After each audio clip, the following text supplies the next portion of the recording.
এই যে ঘুনো থেকে উঠে পড়েছে আমাদের পতকা বাবা, ঘুনো থেকে উঠে পড়েছে। আর ঘুনো থেকে উঠে মায়ের কাছে একটুখানি মাম খেয়েছে, আর তারপরে বাবার কোলে বসে বারপুম করছে। দুঃখজনক বাবা হচ্ছে, সবচেয়ে দুঃখজনক বাবা কি বন্ধুরা জানো, সকালে 2.5 থেকে 3 ঘন্টা কারেন্ট ছিল না, এখন আবার কারেন্ট নেই। এই বেচারা গরমে কষ্টে মাথা খারাপ, সর্দি হয়েছে খুব, কিন্তু গা হাত প্রচুর ঘামছে। আরে দুধ খাওয়ার একটা গরম আছে তো, বেচারা গরমে হাঁপিয়ে যাচ্ছে, তাই জন্য হাত পাখা চালিয়ে যাচ্ছি। না পাখাটা কত দিদি, পাখাটা এই যে পাখা, আয় আয় পাখা, আয় আয় আয় আয় পাখা চলে আয়। কারেন্টটা আসুক। আচ্ছা নেই বাবা, কারেন্ট নেই সোনা, পাখা ঘুরছে না সোনা। দেখো কারেন্ট এসে গেছে, মুখটা দেখো, হ্যাপি হ্যাপি হ্যাপি। আগে দেখছি ওপরে পাখা চলছে কিনা, পাখা চলছে তো, পাখা চলছে, হ্যাঁ চলছে। ও বাবা বলছে হ্যাঁ চলছে, এই তো পাখা চলছে।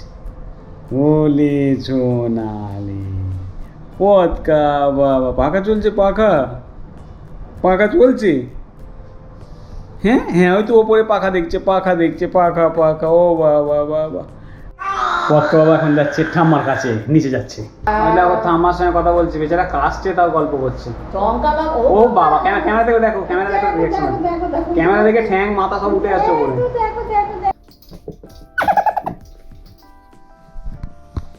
এত হাসি। দেখ বন্ধুরা খেলছে খুব সুন্দর, একটু পরে বুঝতে পারলে মুশকিল হয়, কারণ আবার কারেন্ট অফ। আমাদের এলাকা কারেন্ট চলে যাওয়ায় পিএইচডি করা হয়ে গেছে অলরেডি, মানে 3 বার হয়ে গেল, প্রত্যেকবারই যাচ্ছে, আসার ইচ্ছা থাকছে না, গেলে কখন আসছে কোনো ঠিক ঠিকানা নেই, মানে কি হচ্ছে বুঝতে পারছি না আমি। দেখো বন্ধু, আজকে আমরা একটা সিম্পল কম্পোজিটের ক্লাস করাবো আফটার এফেক্টসে। তো ক্লাসটা শুরু করে দিই। বাচ্চাটাকে নিয়ে মাঝে মাঝে বুঝতে পারছো আমার মাথা কিরম হয়ে যাচ্ছে, তো তোমরা প্রে করো যেন তাড়াতাড়ি সুস্থ হয়। আজকে উল্টেছে নিজে থেকে আরেকবার, তো মোটামুটি সুস্থ হবে আশা করছি খুব তাড়াতাড়ি। সামনে বাড়িতে একটা ছোট সাপ বেরিয়েছে, এক জায়গায় আটকে রয়েছে, আমাকে ডেকেছে। কে জানো, আমি সাপের নাম শুনলেই ভয় পেয়ে যাই। দেখো একদম ভিতরে ঢুকে আছে ছোট্ট সাপ, আমি বিভৎস ভয় পাই জিনিসটাকে। এই দেখো কী সব নিয়ে আসা হয়েছে, একে বার করে তবে যাবো, ঠিক আছে? বেশি মারামারি করে ফেলছি, আপনার কাছে যাওয়া উচিত হবে না। বেচারা খুব ভয়ে ভাঁজের ভিতরে ঢুকে আছে, কিন্তু বিশ্বাস করো আমি আরও ভয় পেয়ে আছি, আমি প্রচুর ভয় পাই জিনিসটাকে।